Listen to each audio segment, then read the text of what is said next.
ओम गण्य गण्य पाते नमः। तो भाई और बहनों, आज हम सुनेंगे वाल्मीकि रामायण अयोध्या कांड का आगे का सर्ग। इस सर्ग को पूरे श्रद्धा और भाव के साथ सुने। बोलिए गणेश भगवान की जय हो, बोलिए सियावर रामचंद्र भगवान की जय हो। वनवास के मार्ग पर बढ़ते हुए प्रभु श्री राम अपने परम मित्र निषाद राज गृह को हृदय से आलिंगन करते हो और बड़े ही प्रेम से कहते हैं, गो आज तुम्हें अपने बंधु बांधवों को सहित सुखी और स्वस्थ देखकर मेरा मन आनंदित हो गया। तुम्हारा स्नेह अतुलनीय है, परंतु वनवास के इस समय मैं दूसरों की दो ही वस्तु ग्रहण नहीं कर सकता। मेरा आहार केवल फल फूल और कंद है। मैं बलकल वस्त्र पहनकर तपस्वी जीवन जी रहा हूँ। तुम्हारे द्वारा लाए गए अन्न को मैं स्वीकार नहीं कर सकता। हाँ, जो वस्तु तुम घोड़ों के लिए तैयार हो वह अवश्य दो। ये घोड़े मेरे पिताश्री महाराज दशरथ को अत्यंत प्रिय है। इन्हें भोजन मिल जाए यही मेरे लिए सबसे बड़ा सत्कार है। प्रभु की आज्ञा पाकर गो ने अपने सेवकों से कहा कि वे तुरंत घोड़ों को अन्न दे।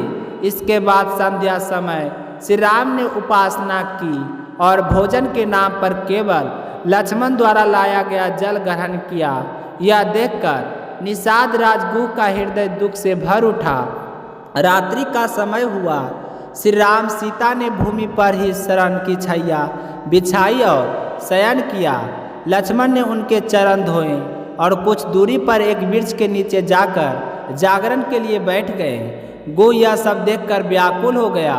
उसके मन में विचार उठने लगे कि कैसे आश्चर्य की बात है, जिस राम के बिना महाराज दशरथ एक पल भी नहीं रह सकते थे, उन्हीं राम को माता कैकेयी ने 14 वर्ष का वनवास दिला दिया। आज वे ही राम तिनकों की सैया पर विश्राम कर रहे हैं। गो लक्ष्मण के समीप गया और बोला, हे राजकुमार, तुम्हारे लिए आरामदायक सैया तैयार है, उस पर सो जाओ। तुम सुख में पले हो, पता नहीं कब से विश्राम नहीं किए हो। तुम निश्चित होकर सो जाओ। मैं और मेरे बंधु राम जी की रक्षा करेंगे। मैं शपथ लेकर कहता हूँ कि इस धरती पर श्री राम से बढ़कर मेरे लिए कोई नहीं है। उनके प्रसाद से ही मुझे धर्म, यश और सुख की प्राप्ति होती है।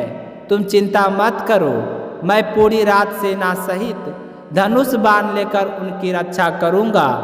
लक्ष्मण ने गो की बात सुनकर विनम्रता से उत्तर दिया, हे निषाद राज, तुम्हारी धर्मनिष्ठा अद्भुत है, परंतु जब मेरे स्वामी श्री राम सीता जी की भूमि पर शयन कर रहे हैं तो मैं उत्तम शैया पर कैसे सो सकता हूँ। मैं उनकी सेवा के लिए आया हूँ, सुख के लिए नहीं। जिस राम के वेग को देवता और असुर मिलकर भी नहीं कर सह सकते, वे आज तिनको की शैया पर सो रहे हैं। उनके वियोग से मेरे पिता महाराज दशरथ जीवित रह पाएंगे या नहीं, यह कहना कठिन है। कौशल्या माता राम वियोग में ही अवश्य ही स्वर्ग सिधार जाएगी। यदि ऐसा हुआ तो अयोध्या के लिए इससे बड़ा अनर्थ और क्या होगा। लक्ष्मण की आंखों में आंसू बह निकले।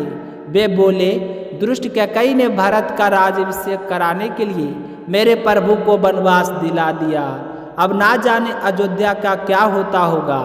तो हे श्रोताओं, इस प्रकार उस रात्रि में निषाद राजगुह और लक्ष्मण प्रभु माता सीता और राम की रक्षा में जागते रहे। वन की शांति में भी उनका हृदय अयोध्या के करुण विलाप से भरा हुआ था। तो बोलिए सियावर रामचंद्र भगवान की जय हो।